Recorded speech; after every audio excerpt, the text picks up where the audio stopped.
Hello students, আজ আমি নিয়ে চলে এসেছি রেলওয়ে গ্রুপ ডি পরীক্ষায় পড়া 2022 সালে একটি অঙ্ক। এটি একটি সূচকের অঙ্ক। দেখো কি আছে, 5^3n + 2 বাই 5^4n - 1 = 25 হলে n এর মান কত?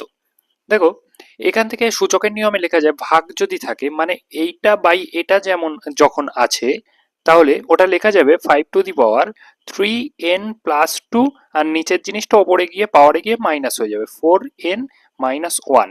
এটা ব্র্যাকেটে রাখছি কারণ মাইনাস আছে, তো সামনে ব্র্যাকেটে রাখছি, = 25। এই 25 মানে 25 মানে হলো 5-এর স্কোয়ার, 5-এর স্কোয়ার হয়। তাহলে এই সংখ্যাটাকে যদি আমি যোগ বিয়োগ করি, 5^3n + 2 - 4n মাইনাস মাইনাসে মাইনাসে +1 = 5^2। এখান থেকে লেখা যায় 5^3n থেকে 4n বিয়োগ করলে -n হয়, আর 2 এর থেকে 1 যোগ করলে, 2 এর সাথে 1 যোগ করলে 3 হয়। এটা 5 এর স্কোয়ার। সেখান থেকে লেখা যাচ্ছে -n + 3 = 2। এটা যদি ওদিকে যায়, n = -1, মানে -n = -1, মাইনাস মাইনাস কেটে গেল, তাহলে n = 1 এলো, n = 1। 1 হবে right answer, option 2 right answer.